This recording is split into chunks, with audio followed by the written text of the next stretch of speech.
In 2000, the German animation company Dingo Pictures released a movie titled Dinosaur Adventure that was basically a ripoff of Universal's 1988 film The Land Before Time.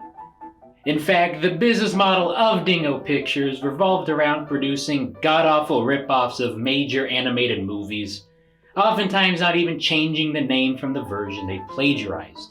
The average viewer might not have been aware of this company's existence, likewise the existence of Dinosaur Adventure.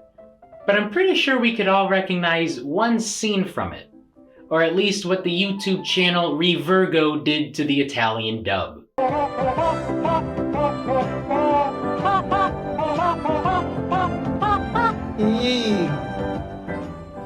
Ever since Al Gore invented the internet, memes have exploded in popularity in 21st century culture.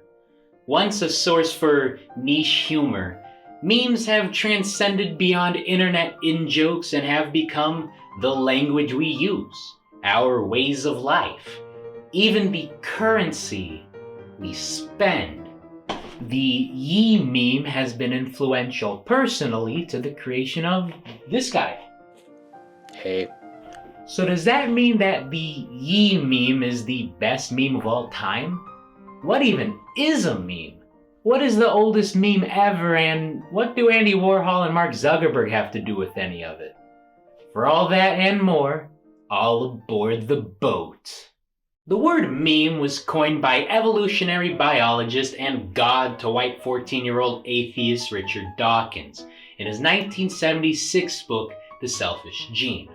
Much like how genes evolve and spread and die out, memes follow a similar pattern. Whereas genes carry information passed on through reproduction, memes carry information passed through culture. So we have our first block. A meme is a cultural unit used to carry information. But it goes beyond that, because memes and genes would die out without one thing. People, the ones engaging and spreading these traits along.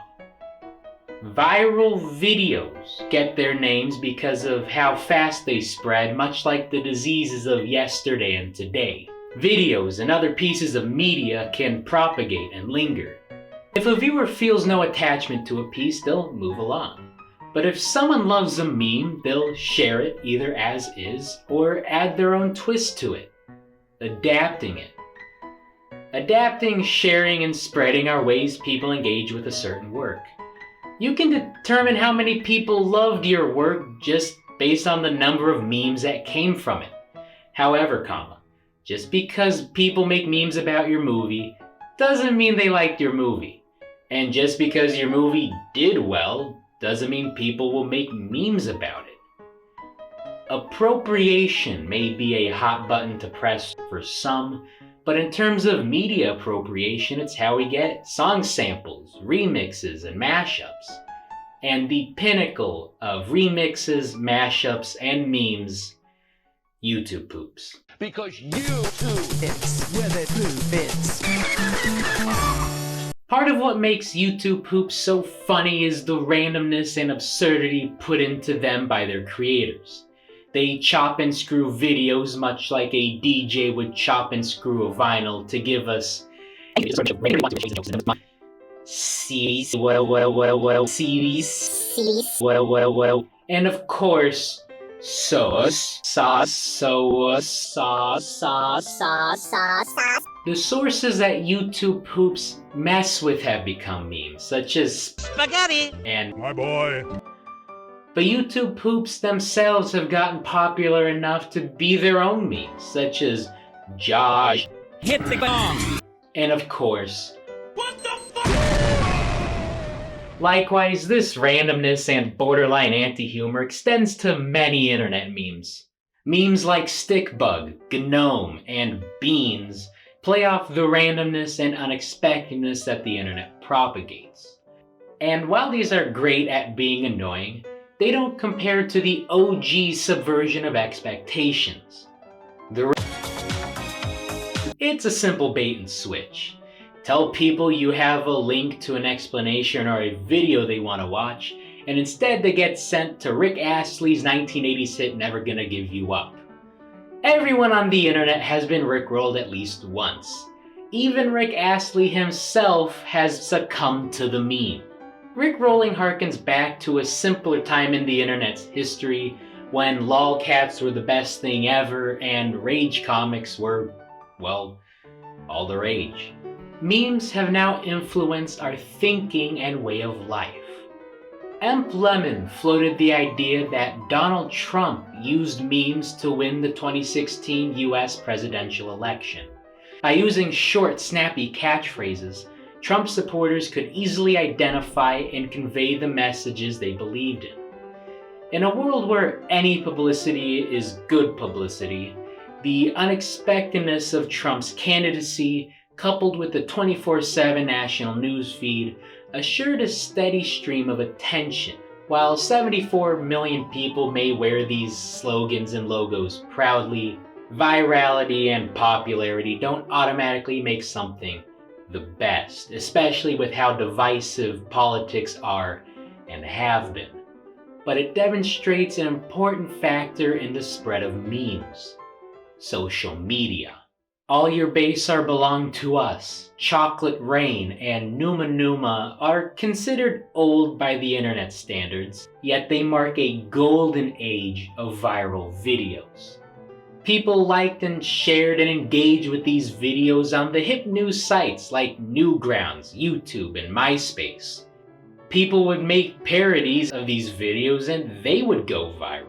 The first true viral video occurred in 1996, when the internet looked like this, I looked like this, and the height of internet culture looked like this. A dancing CGI baby that moved in rhythm to any song.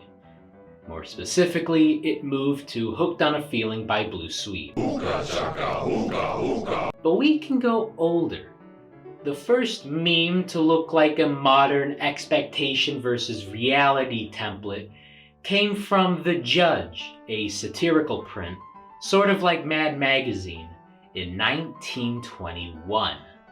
Taking image macros into account, the first lolcat could have very well been made by Harry Pointer in the 1870s. He would take pictures of cats and add amusing text to them. But the pioneer of lolcats that look like those of the internet era would be Harry Whittier Freeze at the turn of the century. Freeze would dress cats and dogs in people clothes, take pictures, add humorous text, and sell them as novelty postcards. 100 years is old, but instead of the oldest meme, what is the oldest thing that we turned into a meme? It's much older than 100 years. It's 13.24 billion. The Messier 87 galaxy is an elliptical galaxy, 53 million light years from Earth and 980,000 light years in diameter. At the center of M87 lies one of the most massive objects humanity has observed, a supermassive black hole 7 billion times the mass of our Sun, with the diameter around 3 times that of our solar system.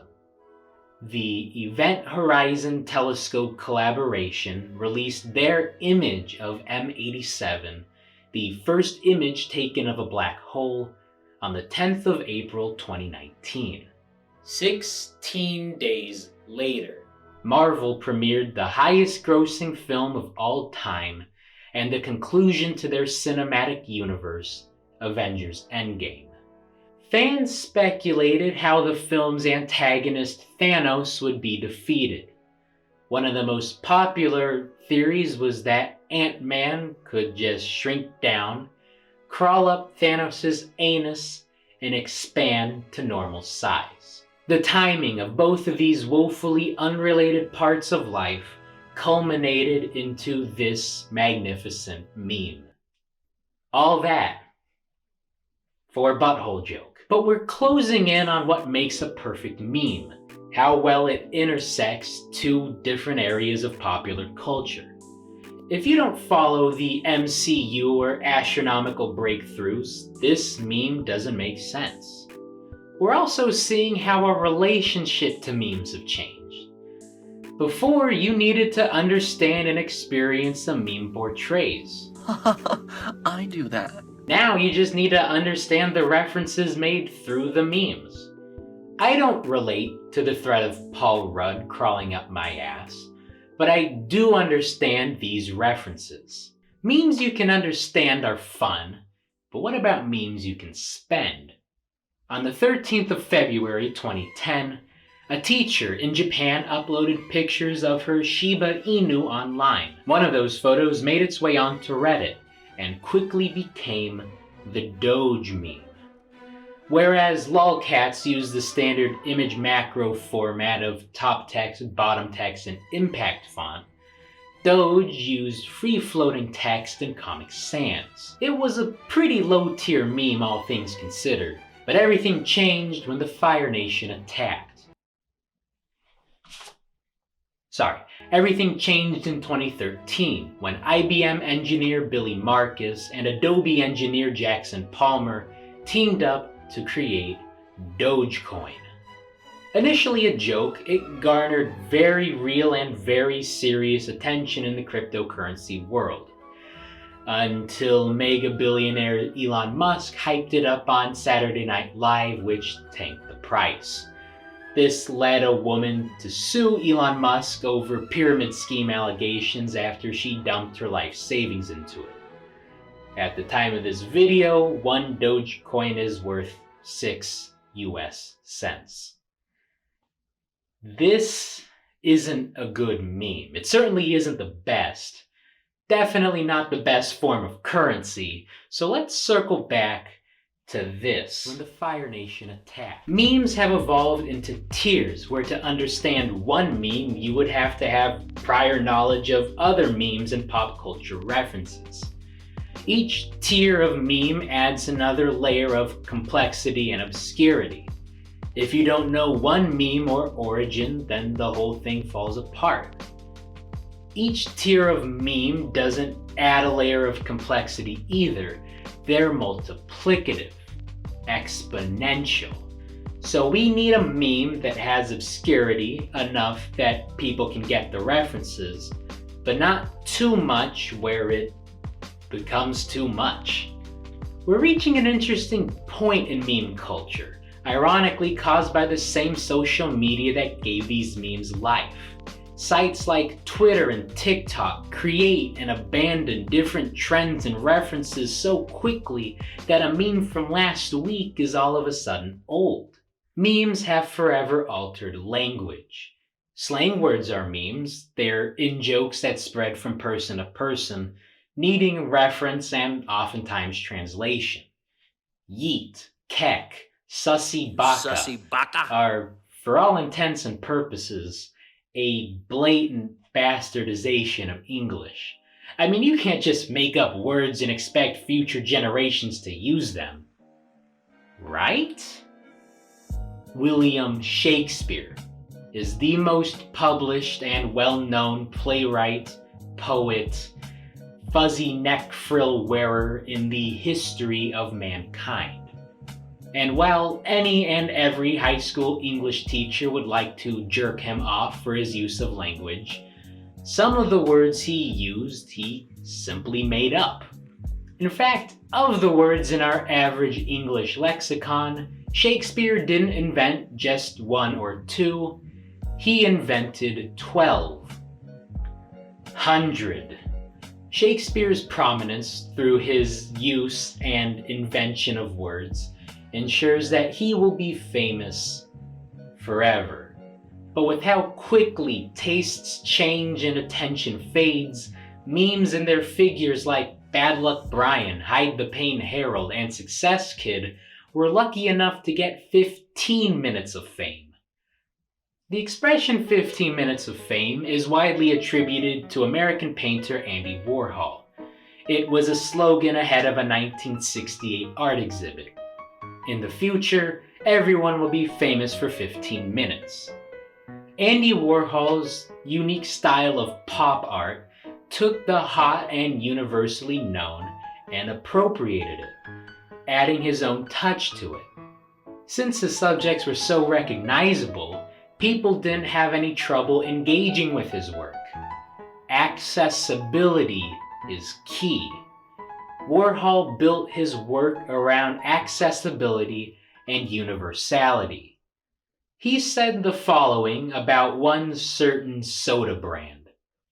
You can be watching TV and see Coca-Cola, and you know that the president drinks Coca-Cola, Liz Taylor drinks Coca-Cola, and just think, you can drink Coca-Cola too. A Coke is a Coke, and no amount of money can get you a better Coke than the one the bum on the corner is drinking. All the Cokes are the same and all the Cokes are good. Liz Taylor knows it, the president knows it, the bum knows it, and you know it. Memes have a basis in relatability, but they have just as much basis in universality, but still with an air of obscurity and randomness. Warhol's work took a study and realm of expression once reserved for the noble and academic, and brought it down to the level of everyone else. The average person might not recognize a Da Vinci from a Michelangelo, or a Monet from a Van Gogh, but they'll definitely recognize a can of Campbell's soup, even if it's in 4 unnatural colors. This brings us to the intersection on our boulevard of broken memes. We need something that combines all of our features. It has weird, random, and obscure features, all while being relatable not through its content, but through the recognizable subjects it contains. And I've got it.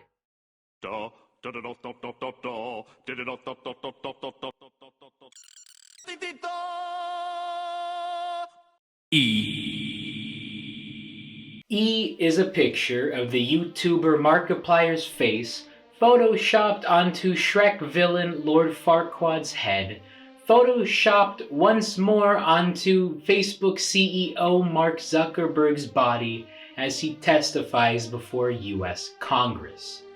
All of it deep fried with heavy artifact compression with a big capital letter E. E is the perfect culmination of 3 wildly different parts of popular internet culture. Without knowledge of who any of these individuals are, this meme falls apart. But even with this breakdown, what's there to get? It's peak homeostasis between humor and anti-humor, the familiar and the obscure, the old and the new. The last step before an infinite fall into the abyss of just plain random crap that floods out of hard drives every millisecond. E shows us just how eclectic and crazy our internet humor has become in only a few short decades. So, where do we go from here? Well, let's circle back to Dawkins and the selfish gene. The whole reason the book has that title in the first place is to highlight the relationship between genes and the carriers. Dawkins hints at, but doesn't outright support, the theory that genes are somewhat alive. We want to survive so that we can pass down our genes. So it would make sense that our genes would be the best to increase our chance of survival, to increase their chance of survival. Are our genes helping us, or are we helping our genes?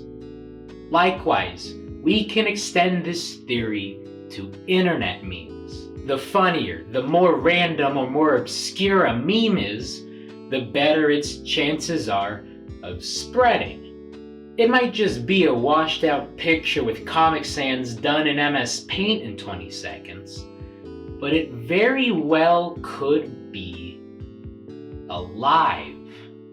We may lament that our senses of humor have been broken by the internet, that the things we find funny shouldn't be as funny as they are.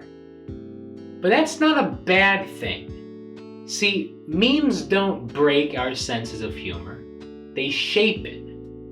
We see a meme that shapes our humor, so we make a meme that reflects our sense of humor, that goes off and gets shared and adapted and appropriated, and then someone else sees that meme and they make a meme to reflect their sense of humor, and that gets sent and adapted and appropriated, and it makes its way back to you.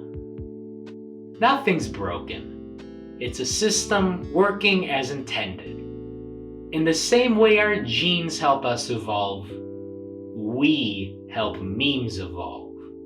So keep meming, keep being creative, and as always, thank you.